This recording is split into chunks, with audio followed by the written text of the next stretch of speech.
लेकिन फिर भी शुभकामनाएं। आइए हम स्टार्ट करते हैं। मेरा जो पहला लेक्चर था वो सिंधु घाटी सभ्यता का पहला पार्ट आया था। दूसरे पार्ट में विनाश उसका कैसे हुआ, किस प्रकार हुआ, मैं आपको इंट्रोडक्शन दे देता हूँ। उसका वीडियो मैं आपको अपलोड करा दूंगा। कहा जाता है कि मध्य एशिया से आर्यों का आक्रमण हुआ और सिंधु घाटी सभ्यता का विनाश हो गया। ये भी कहा जाता है कि बाल गंगाधर तिलक ने कहा था कि जो आर्य आए थे वो नॉर्थ पोल से आए थे, और एमजी रामाचंद्रन ने कहा था कि ये सिंधु घाटी की सभ्यता लोग जो थे वो कहाँ के थे, भारत के निवासी थे। तो ये सब जो क्वेश्चन है इनसे नहीं आते हैं, इसलिए मैंने आपको वो दूसरा लेक्चर उपलब्ध नहीं कराया। इंपॉर्टेंट क्या है हम लोग के लिए, जैन धर्म, बौद्ध धर्म, और बौद्ध धर्म की शुरुआत हम करते हैं। आइए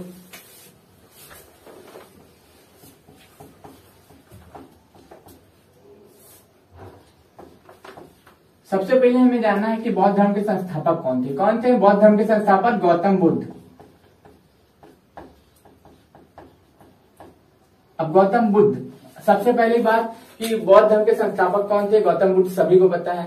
एशिया की जीवन ज्योति कहा जाता है, सभी को पता है। लाइट ऑफ एशिया इन्हीं को कहा जाता है, सभी को पता है। लेकिन इनके बारे में कुछ और भी चीजें हैं जिनसे क्वेश्चन बनते हैं कि ऐसा कौन सा प्रिय धर्म था जो बहुत ज्यादा विख्यात हुआ, बहुत ज्यादा व्यापक हुआ। इसको बेरुबुडू जापान तक लोग ले गए, चाइना तक ले गए। हमारे देश से इसकी शुरुआत हुई लेकिन हमारे देश में इसका खात्मा हो गया। इस समय नाम मात्र के बौद्ध धर्म पड़े हुए हैं।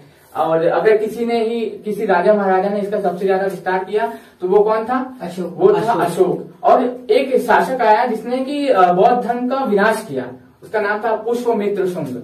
जैसे मगध राजवंश खत्म हुआ, उसके बाद मगध राजवंश खत्म होने के बाद आफ्टर मगध पीरियड हुआ क्या कि पुष्यमित्र शुंग शासन बनता है। और अशोक ने जितने भी बौद्ध धर्म के स्तूप बनवाए थे, गुफाएं बनवाई थी, पर्वत की गुफाएं बनवाई थी, उन सभी का विनाश किया। फिर उसके मन में पता नहीं क्या आता है कि कुछ महीनों बाद वो वापस से बनवाने लगता है। अब ये भगवान ही जाने कि उसके मन में पहले भी आया कि कहा जाता है कि 90,000 स्तूपों को तोड़ा था उसने।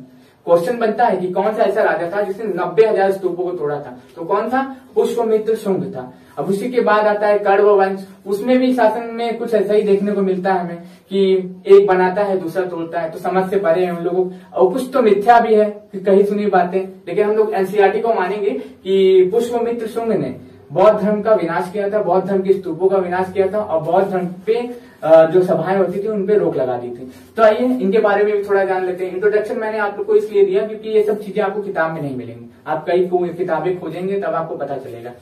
सबसे पहले गौतम बुद्ध का जन्म कहाँ हुआ? जन्म हुआ था 563 बीसी में। कहाँ पे हुआ था? 563 बीसी में लुम्बिनी में इनका जन्म हुआ था। अब इनकी माता का नाम क्या था? सबसे ज्यादा इंपॉर्टेंट वो है जिन्होंने जन्म दिया था, जन्म देने वाली माता का नाम था महामाया। कहा जाता है ये क्या नाम है, आपने सुना होगा कि लिच्छवी की राजकुमारी, आपने सुना होगा लिच्छवी की राजकुमारी त्रिशला, उनसे संबंध था इनका महामाया का। कहा जाता है कि जो लिच्छवी की राजकुमारी थी, चेतक की बहन, उनसे संबंध था महामाया का। लोगों का कहना है कि जो 16 महाजनपदों में एक लिच्छवी था जो गणतंत्र था, उनसे संबंध था इनका महामाया का। लोगों का ऐसे माना जाता है, लेकिन हमें प्रूफ नहीं मिलते, साक्ष्य नहीं मिलते, इसलिए हम उसको आगे नहीं बढ़ाते हैं। तो आगे हम आपको बताते हैं कि जो लुम्बिनी थी, लुम्बिनी में ही गौतम बुद्ध का जन्म हुआ था। माता का नाम महामाया था। और इनकी मृत्यु के तुरंत पश्चात, जैसे इनकी क्या नाम है, ये जन्म लिया गौतम बुद्ध, उसके एक हफ्ते के पश्चात इन महामाया का, इनकी माता जो महामाया थी उनका देहांत हो गया। तो इनकी जो मौसी थी, मौसी जो थी, उन्होंने इनका लालन पालन किया और उनके पिताजी से विवाह किया, जो शाक्य कुल के राजा थे। इनका नाम क्या था? पिता का नाम था शाक्य कुल के राजा। शुद्धोदन था। हाँ, शाक्य कुल के राजा थे और इन्हीं के पुत्र थे गौतम बुद्ध। गौतम बुद्ध की मौसी थी, उनका नाम था प्रजापति गौतमी। प्रजापति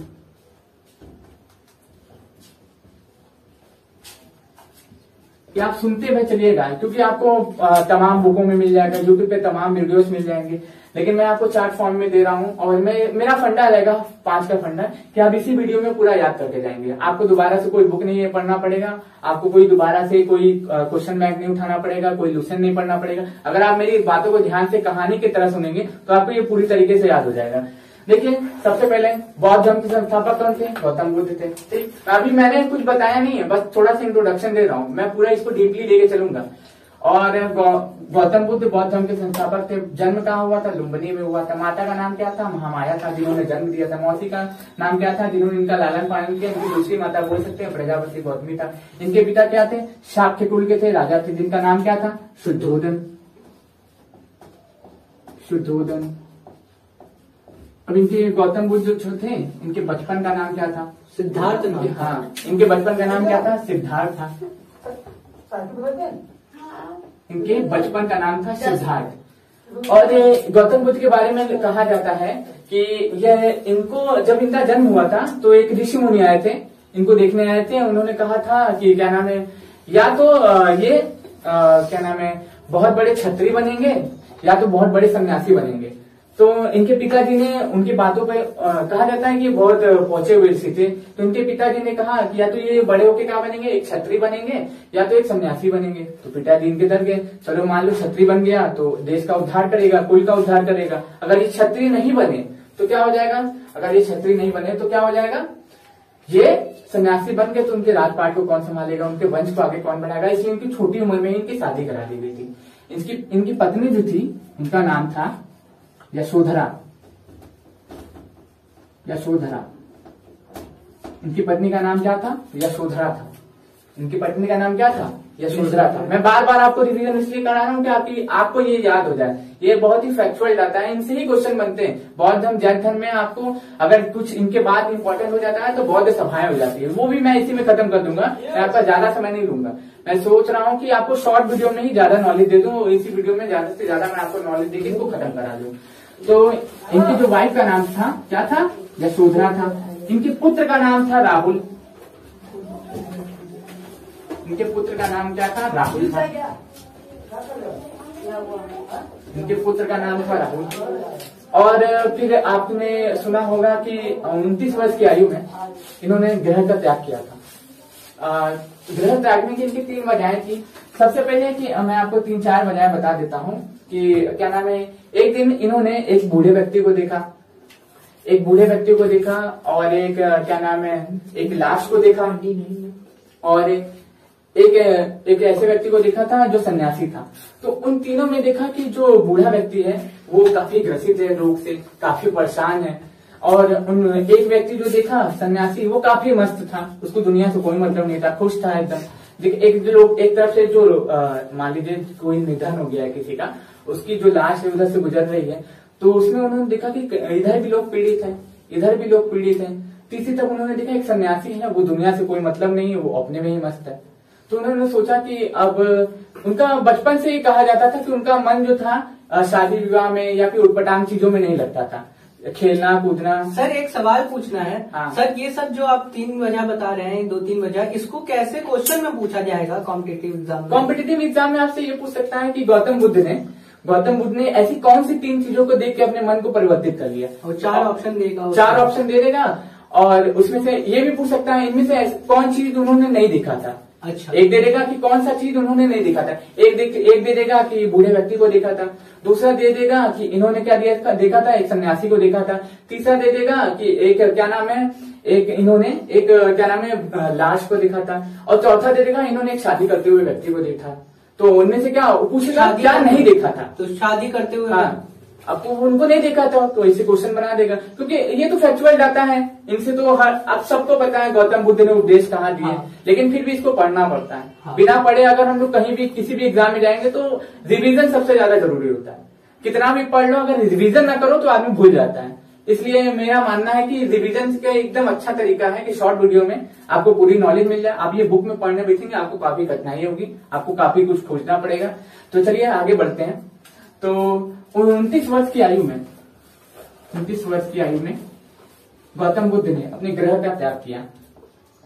यह भी पूछता है कि कितने वर्ष की आयु में गौतम बुद्ध ने ग्रह का त्याग किया। सर इसको क्या बोलते हैं, इसको बौद्ध धर्म में क्या बोलते हैं, ग्रह त्याग? हाँ, ग्रह त्याग को बोलते हैं वो महाभिनिष्क्रमण। महाभिनिष्क्रमण। और इन्होंने इनकी मृत्यु को कहा जाता है महापरिनिर्माण। इनकी मृत्यु को कहा जाता है महापरिनिर्माण। इनके जो प्रथम गुरु थे उनका नाम था अलार कलाम। बेसिकली उन्हीं के बारे में पूछा जाता है क्योंकि दुग्ध कुमार मुक्त जिनसे उन्होंने शिक्षा ग्रहण की थी उनका प्रमाण नहीं मिलता। तो हम लोग कहाँ पे थे कि उनके पिता का नाम था शुद्धोधन। गृह त्याग उन्होंने किया 29 वर्ष की आयु में। तो उन्होंने पीपल के वृक्ष के नीचे निरंजना नदी के किनारे, पीपल के वृक्ष के नीचे निरंजना नदी के किनारे बोध गया में उनको ज्ञान की प्राप्ति हुई। कहाँ पे हुई थी? पीपल के वृक्ष के नीचे बोध गया में गौतम बुद्ध को ज्ञान की प्राप्ति हुई थी। अगर आपसे बोर्ड में भी क्वेश्चन बनाना होगा ना तो क्वेश्चन 1 लाइनर पूछेगा कि गौतम बुद्ध को कहाँ पे ज्ञान की प्राप्ति हुई थी? बोध गया में पीपल के वृक्ष के नीचे निरंजना नदी के किनारे उनको ज्ञान की प्राप्ति हुई थी। तो बोर्ड में इसी तरह क्वेश्चन बनाएगा। और बौद्ध धर्म इतना विकसित क्यों हुआ, इतना फेमस क्यों हुआ? क्योंकि बौद्ध धर्म धारण करना बहुत आसान था कंपेयर टू जैन धर्म। क्योंकि जैन धर्म में कई बाधाएं थी, कई कुरीतियां थी। कुरीतियां बोल सकते हैं क्योंकि जैन धर्म वही धारण कर सकता है जो किसानी ना करता हो, जो वस्त्र ना पहनता हो और जो ऐसी कोई कार्य ना करता हो जिससे किसी भी जीव जंतु की हत्या होती हो। तो ऐसा तो असंभव है कि कोई जैन धर्म धारण कर ले, इसलिए ज्यादा से ज्यादा लोगों ने बौद्ध धर्म धारण किया। क्वेश्चन ये पूछेगा किस नदी के किनारे? निरंजना नदी के किनारे। और फिर उनके बाद निरंजना नदी के किनारे उनको ज्ञान की प्राप्ति हुई और सबसे पहला उपदेश उन्होंने दिया अपने 5 लोगों को। प्रथम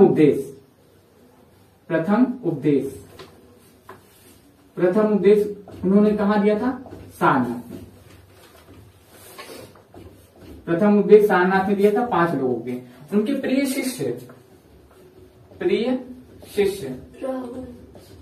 शिष्य का नाम था आनंद। राहुल नहीं, आनंद था। प्रिय शिष्य का नाम आनंद था। तो बौद्ध धर्म में हम आपको बता रहे हैं कि इनसे ज्यादा क्वेश्चन इसमें नहीं बनते हैं। फिर इनके बाद अगर कुछ इंपॉर्टेंट बचता है तो क्या बचता है? उनकी सभाएं बचती हैं कि बौद्ध की कितनी सभाएं हुई, कितनी सभाएं नहीं हुई। और मैं आपको भी बताना चाहता हूं कि आप अगर इसको नोट करते हैं तो आपका फायदा है, अगर आप इसको दिमाग में बिठा लेते हो तो आपका डबल फायदा है। क्योंकि आप नोट करेंगे, बुक पलटेंगे, आप क्या नाम है, फिर 2 दिन बाद पढ़ेंगे, फिर उसको किनारे फेंक देंगे। उससे अच्छा आप अभी के अभी पढ़ लें, अभी के अभी याद कर लें। और बहुत ज्यादा डिफिकल्ट तो है नहीं। बुद्ध भगवान ने यानी कि गौतम बुद्ध ने सबसे ज्यादा उपदेश कहाँ दिए थे? श्रावस्ती में दिए थे। श्रावस्ती में गौतम बुद्ध ने सबसे ज्यादा उपदेश दिए थे। श्रावस्ती कहाँ पे है? बिहार में, आधुनिक बिहार में। कहाँ पे है? बिहार में, जो इस समय। और सबसे ज्यादा उपदेश। और गौतम बुद्ध ने अपना प्रथम उपदेश दिया वहां पे सारनाथ में। उस घटना को कहा जाता है कहा जाता है महाभिनिष्क्रमण। और गौतम बुद्ध की मृत्यु को कहा जाता है। पहले तो हम बता देते हैं कि गौतम बुद्ध की मृत्यु कहाँ हुई थी। मृत्यु हुई थी गौतम बुद्ध की कब हुई थी? 483 BC में, बिफोर क्राइस्ट में। कहाँ पे हुई थी गौतम बुद्ध की मृत्यु? हुई थी कुशीनगर में, या कुशीनारा बोलते हैं, कुशीनगर। ये देवरिया नेपाल के बीच का एक क्षेत्र है, वहां पे इनको कहाँ पे? कुशीनगर में मृत्यु की प्राप्ति हुई थी। इनकी मृत्यु को घटना को कहा जाता है महापरिनिर्माण। इनके प्रिय शिष्य आनंद ने इनसे क्या नाम है, बुद्ध भगवान ने बातों में ही प्रिय शिष्य आनंद ने एक बात बताई थी कि मेरे जो अवशेष होंगे, स्तूप क्वेश्चन आता है ना कि स्तूप से क्या तात्पर्य, स्तूप क्या होता है? तो स्तूप सीधा मैं आपको बता रहा हूँ कि गौतम बुद्ध के मृत्यु के पश्चात उनके जो अवशेष पड़े थे, जिनके अवशेष जो थे, जैसे मान लीजिए जो राख थे, उन राखों के ऊपर जहां पे रख के बड़ी इमारत का निर्माण कराया गया, उसी को क्या कहते थे? स्तूप कहते थे। बस यही आंसर होगा। आप इसको बढ़ा चढ़ा के लिख सकते हैं कि सबसे ज्यादा स्तूपों का निर्माण किसने करवाया? अशोक ने करवाया। अशोक के बाद उसने करवाया, पुष्पमित्र शुंग ने करवाया, जिसने तोड़ा था उसी ने करवाया। फिर उसके बाद कनिष्क ने करवाया। फिर उसके बाद है इसकी 4थी सभा। और फिर इसके बाद चालू सभाओं का बात करते हैं। इतना आई होप आपको याद हो चुका होगा। आप इसको ध्यान से सुनने होंगे। आप चाहे तो स्क्रीनशॉट भी ले सकते हैं क्योंकि मैंने बड़ा लिखा है ताकि आपको दिखाई दे। अब इम्पोर्टेंट है बौद्ध की 4 सभाएं। उनसे क्वेश्चन बनते हैं, वो उनसे तो डेफिनेटली क्वेश्चन बनते हैं। बुद्ध की सभाएं,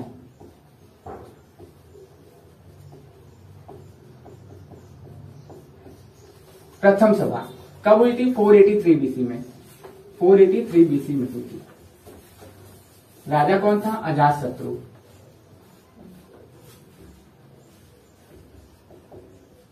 राजा था अजातशत्रु। अध्यक्ष कौन थे? महाकश्यप।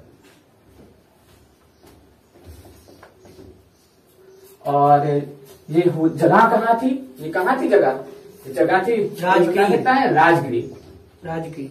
राजगृह जो अभी प्रेजेंट में शायद बिहार में है ना? बिहार में पटना में ये जगह पड़ती है राजगृह।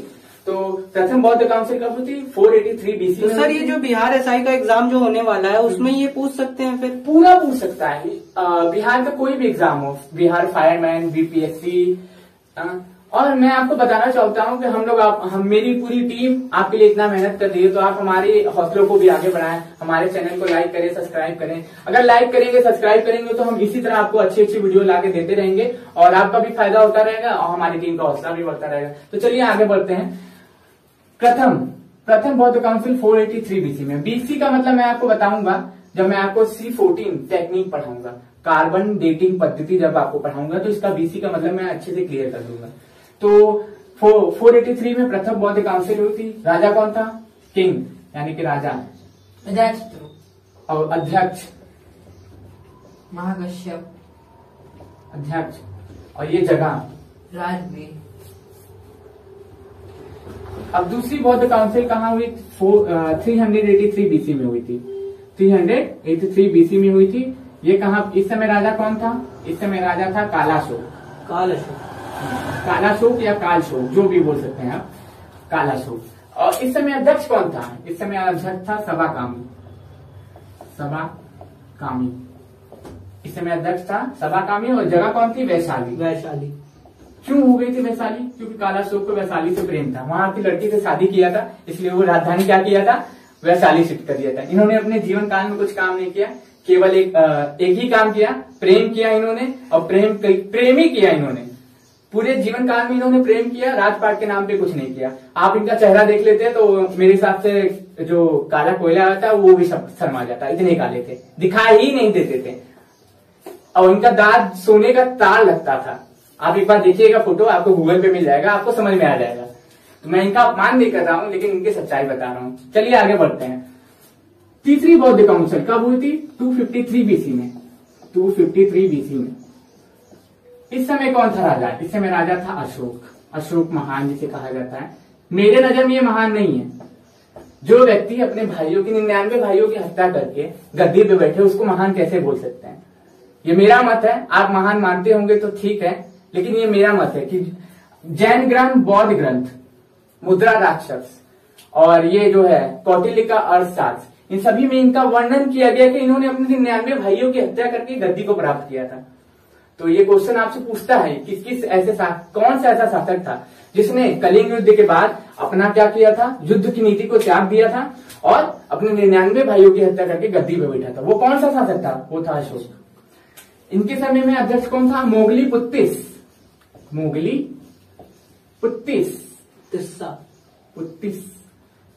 या पुत्तिस, जो आपको मिल जाए, अप्रोक्स में आपको ये मिलेगा, या तो मोगलीपुत्तिसा मिलेगा या तो मोगलीपुत्तिस मिलेगा। और जगह कौन सी थी? पाटलिपुत्र। जगह कौन सी थी? पाटलिपुत्र। अब देखिए यहाँ तक तो इन सब चीजों में ज्यादा कुछ परिवर्तन नहीं हुआ, लेकिन जब ही चौथा बौद्ध काउंसिल होता है ना, उसमें बौद्ध धर्म दो भागों में बट जाते हैं। एक था हीनयान, दूसरा था महायान। अब मैं आपको बताता हूँ कि हीनयान महायान में वो बटे क्यों। अब देखिए ईसा की प्रथम शताब्दी।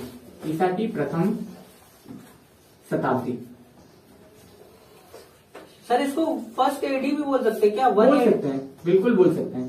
शताब्दी कुछ ज्ञान नहीं है, 4 बुक है, आप पढ़ेंगे 5 बुक पढ़ेंगे, सब में अलग अलग देता है। तो ईसा की प्रथम शताब्दी में आप लेके जा सकते हैं, क्योंकि ऑप्शन भी आपको बनाएगा ना, तो या तो बनाएगा क्या नाम है 98 बीसी, 99 बीसी, 97 बीसी, और बाकी 3 जो ऑप्शन देगा वो उससे डिफरेंट देगा। तो आपको फिर पहचानना होगा कि ईसा की प्रथम शताब्दी कब से कब होता है। तो 99 के अंदर रहेगा तो ईसा की प्रथम शताब्दी है, 99 के ऊपर गया तो दूसरी आ जाएगी। तो सर अब एडी लग गया इधर पे, मतलब अब बीसी के बाद एडी लग जाएगा। हाँ, इसके बाद एडी लग जाएगा। इस समय राजा कौन था? इस समय राजा था कनिष्क। हाँ वही कनिष्क जिसकी राजधानी पुरुषपुर थी, और इसने कहा बैक्टीरिया तक, बैक्टीरिया आप जाने अफगानिस्तान ईरान वहां तक कब्जा कर लिया, ये ऐसा राजा था। और इसके समय में अध्यक्ष थे, दो अध्यक्ष थे, इनके समय में दो अध्यक्ष थे, एक थे वसुमित्र और दूसरे थे अश्वघोष। सर आपकी पिछली वीडियो में अश्वघोष के बारे में मुझे पता है सर, ये लेके आए थे अश्वघोष को। ये जो थे ना, ये अश्वघोष जो थे ना, इनके दरबारी कवि थे। दरबारी कवि जो होते हैं, हाँ आपने देखा होगा तो आपको पता है। और इनकी जो इन्होंने क्या किया था, कुंडल वन में, कुंडल वन। अब इसमें क्या हुआ था, इससे चौथी जो बौद्ध काउंसिल थी, इससे क्वेश्चन बनते हैं। इसमें क्या हुआ था कि जो बौद्ध धर्म था पहले एक भाग में था, वो दो भागों में बट गया था, हीनयान और महायान। हीनयान वाले क्या कहते थे कि जैन बौद्ध जो भगवान बुद्ध थे, जिनको महापरिनिर्वाण की प्राप्ति हो गई, वो भगवान नहीं है। महायान वाले क्या कहने लगे कि ये भगवान है, इनका मूर्ति बना के पूजो। तो विश्व में किसी की पहली अगर मूर्ति पूजी गई थी, वो कौन सी मूर्ति थी, वो मूर्ति थी भगवान बुद्ध की। और कनिष्क किनको मानता था, कनिष्क मानता किनको था, महायान वाले समुदाय को मानता था। क्वेश्चन क्या बनेगा कि कनिष्क बौद्ध धर्म की किस शाखा को मानता था, हीनयान या महायान? तो किस शाखा को मानता था, महायान शाखा को मानता था। और ये जो कनिष्क जो था, ये कनिष्क ये कुषाण वंश का महानतम राजा में से गिना जाता है, कुषाण वंश का महान राजा गिना जाता है। इसीलिए इसको क्या कहते हैं कि वास्तविक संस्थापक ऑफ कुषाण वंश कहा जाता है। तो आशा करता हूं कि ये वीडियो आपको समझ में आई होगी और आपको ये हमारा जो लेक्चर है समझ में आया होगा।